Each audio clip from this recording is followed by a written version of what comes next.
देवाभाऊ हे भयाचं नाही तर कायद्याचं आणि विकासाचं नाव आहे. देवाभाऊंमुळे कुणालाही घाबरायची गरज नाही. उलट संजय राऊत, तुम्ही तुमच्या पक्षाची काळजी घ्या.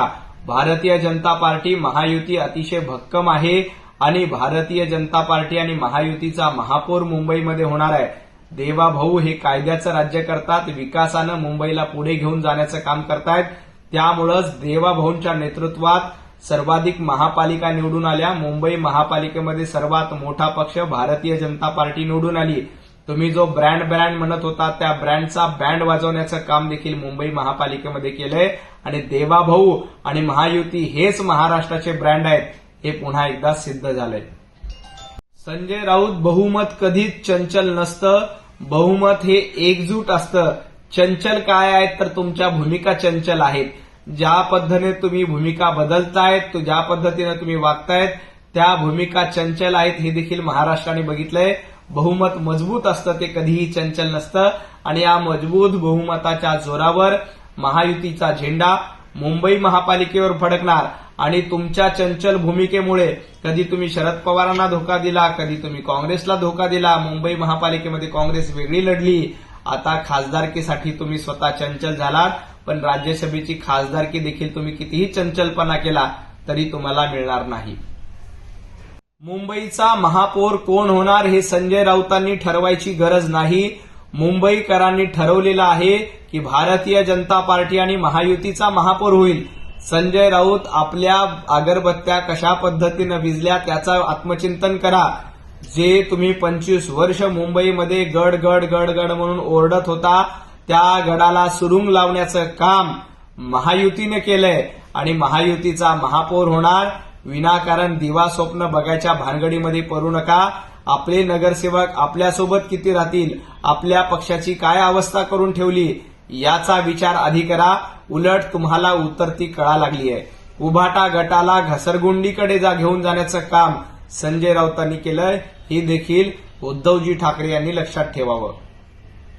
महाराष्ट्राला देशात क्रमांक 1चं राज्य बनवणं हे देवाभाऊंचं स्वप्न आहे. त्यासाठी देवाभाऊ दावोसला गेलेत. तुमच्यासारखं घरात बसणारे मुख्यमंत्री देवाभाऊ नाही. उद्धवजी ठाकरे 2.5 वर्ष घरात बसत होते. साधे मंत्रालयामध्ये जाण्याची हिंमत त्यांच्या नव्हती. देवाभाऊ हे जनतेमध्ये पण असतात आणि दावोसला जाऊन महाराष्ट्रामध्ये गुंतवणूक देखील असतात. असं देवाभाऊंचं कर्तृत्व आहे. स्वतः घरात बसून पत्रकार परिषद घेणारे, फेसबुक लाईव्ह घेणारे, कोमट पाणी प्या म्हणणाऱ्यांनी देवाभाऊंवर टीका करू नये. देवाभाऊ हे राज्याला देशात 1 क्रमांक करणार आहेत, तर तुम्ही तुमचा पक्ष आपल्या घरात क्रमांक 1 करू शकले नाहीत याचं भान ठेवा. त्यामुळं देवाभाऊ दावोसला गुंतवणूक आणण्यासाठी गेलेत, रोजगार निर्मितीसाठी गेलेत.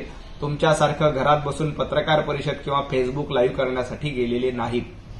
एकनाथजी शिंदे हे अंगवस्त्र नाहीत तर बाळासाहेब ठाकरे यांच्या विचाराचे सच्चे शिवसैनिक आहेत. उलट तुम्ही राहुल गांधी यांचे अंतर्वस्त्र आहात का, हा माझा सवाल आहे.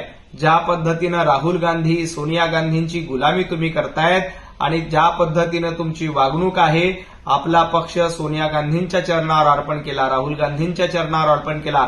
उलट एकनाथजी शिंदे यांनी वंदनीय हिंदू हृदय सम्राट बाळासाहेब ठाकरे यांचे हिंदुत्वादी विचार पुढे नेले.